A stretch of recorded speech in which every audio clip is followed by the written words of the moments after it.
Hi, welcome to today's video diary for finding my way with Pi, purpose, intention, and emotion. I am Pi, and today I am thinking about my story. What does that mean, and why am I thinking about my story? Well, it means that in order to have integration in my life, meaning I know who I am and I do work that aligns with who I am, and I design my life around who I am. In order for that to happen, I need to fully understand my story, understand my life, bring to my consciousness some of those things that may have been subconsciously shaping decisions and or internal drives, or even just recognizing patterns.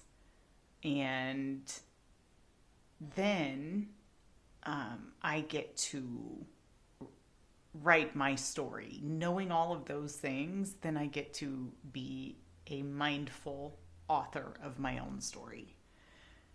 I'm reading this book called Rethinking Success, and it lists 8 essential practices for finding meaning in work and life, written by J. Douglas Holliday. And what I find really interesting is how this work parallels and overlaps the work that I'm doing with my career coach. He is starting with knowing myself before we move into integration. And he's having me write about my life. I want to share a story that I read in Rethinking Success, and I'm sharing this quickly because I'll connect it to a story of my own. I had an aha moment where some of my drive comes from, to succeed. And I'm sure it comes from multiple places, and this is just one influence, but it's a pretty strong one. So first, let me tell you the story about that J. Douglas Holliday talks about in his book, in Rethinking Success. He tells the story about Peter Buffett. Peter is the son of Warren Buffett, the great financier, incredibly successful investor, billionaire. Now, Peter Buffett, when he was a sophomore in college, and guess what he was going for? He was getting a degree in financial investing, in the financial industry, following in the footsteps of his father. And Warren Buffett announced to the world that his 3 sons would not inherit his fortune. There's more to this story, but summarized, Peter, the son, chose to go follow his own heart and his own story.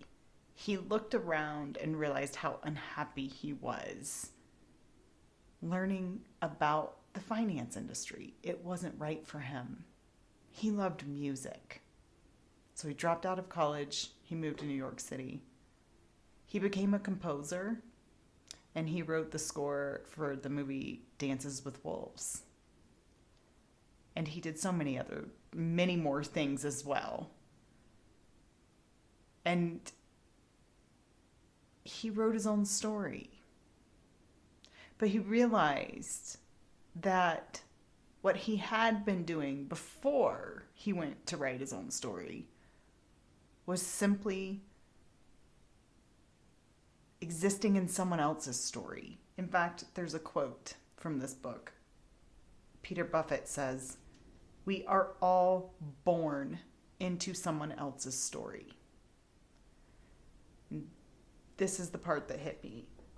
The author also talks about that we, as human beings, all have a drive to please and a drive for approval, and we are all working tirelessly for that. We may have different audiences, but that seed is planted in there somewhere.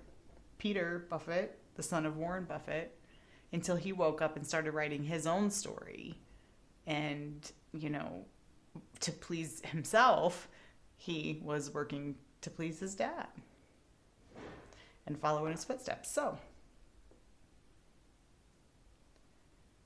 I'm going to tell just a part of my story. My story has, like all of us, lots of different chapters. I have multiple adults' influences in my life when I was a child. My mom, my biological father, I had a stepmom, my stepdad, who I call my dad, my grandparents, who we lived with after my parents divorced. But I'm going to focus on just one right now because it definitely left an imprint. I'm going to talk about my biological father and how I was born into his story. He had some struggles. We used to say he had demons he couldn't master. In summary, Vietnam War vet, alcoholic, drug addict, struggled to have stability.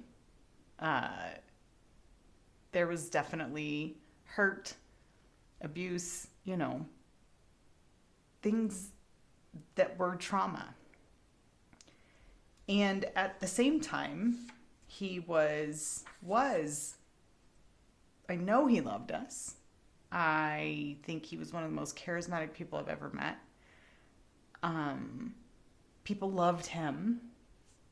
He was very smart. It just, he was the light and the dark existing in one body. But as a child, I experienced a lot of hurt. My dad would go through these patterns of, boom or bust, or sobriety or inebriation. He'd have 3 months where he would be sober, functioning human, and then he'd fall off the wagon for 3 months. And sometimes we wouldn't even see him for that long. Sometimes we would see him and terrible things would happen. It controlled all of our lives. On more than one occasion, when he would show up again after weeks or months of being gone, and he'd show up completely strung out, and he had been drunk and high for weeks, and you could smell it on him, and he looked terrible, but he would show up and he would be in tears, and he would say, I'd go out to his truck, he'd pull up in the driveway, and he'd just sit there and wait for me because he knew I'd run out to see him. And he would say, I came back. I woke up. And you know what helped me wake up? And he would hold up a picture of me that he put on his dashboard. And he said, I saw your picture and I remembered there's my little girl. And you helped me come back. You brought me back, he'd say. And it was always tearful and emotional, and please just don't leave again. And I was so scared, and I don't know. I didn't realize it fully until writing my story and thinking about my story and getting still and going deep. But I realized that what I internalized from that experience that happened multiple times. Sorry, my kiddo popped in to tell me he's going for a walk. What I realized that I internalized was that it was my fault that my dad couldn't heal.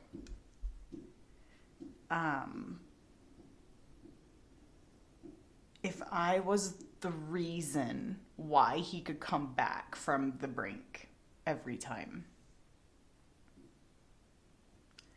then I must have done something wrong or not good enough, because he ultimately died.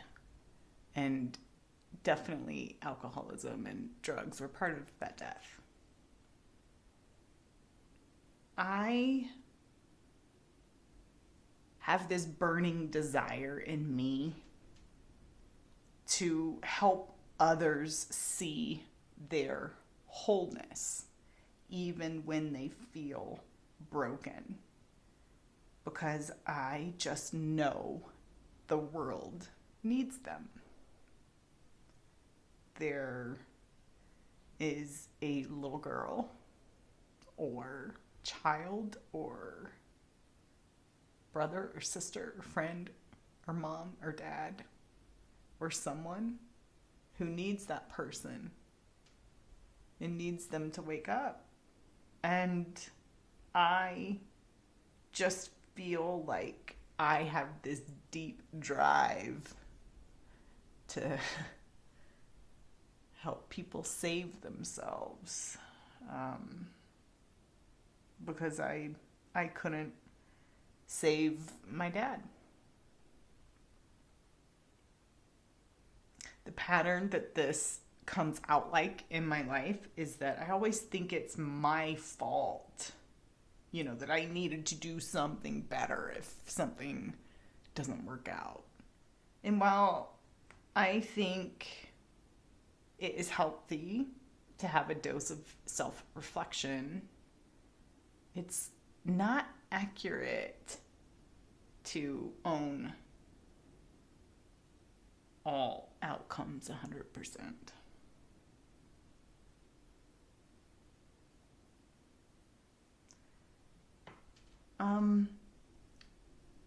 I was born into my dad's story. I haven't talked about my mom yet because I haven't written that part of my story yet. But I will tell you, she has been such an amazing, strong, spiritual, resilient part of my life, and I see her being very giving of herself for the benefit of others at the expense of her own. But we'll get to that because I still got to write that part of my story.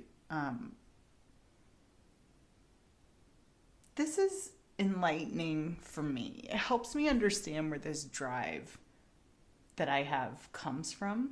It also helps me understand who my audience is. It's almost like I'm always speaking to someone's inner child and looking deep in them and seeing who they are and understanding that we all have these drives. I guess, and I'm not all the way through these exercises yet, but I guess the part of it that I get to figure out is,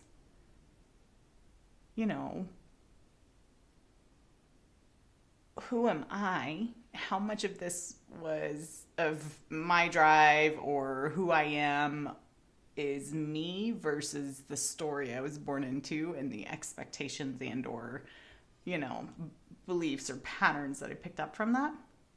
And so it's a pretty neat awakening process to be going through it. And this is just, the beginning.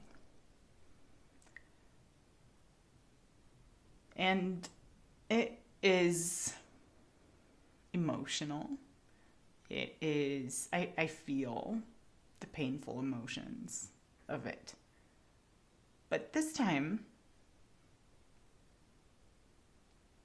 instead of moving quickly to get past them or being like, oh, that was part of my past, it's not here anymore, I don't need to deal with that, I'm starting to see where it actually does influence me today, even though it was so long ago. And so I have an eyelash in my eye. Tears. Brought the eyelashes down. I'm starting to see how it influences me in my life today. And just, I'm so interested now, that I understand that sitting with it and feeling it is part of the transformation. It is part of the awakening or blossoming. It is part of that understanding of who I am so that I can, write my own story. It is giving me the ability to differentiate between the stories of, the people's lives that I was born into. I was born into their stories versus how am I going to create my own? And who am I? So, neat process to go through. Definitely a lot of self-reflection, introspection, and all of that. That's what I had today. Know your story. We're all born into someone else's story. What will your story be? Thanks for being with me on this journey. I am so glad that you're here, and I hope it helps you too. And I'll see you tomorrow.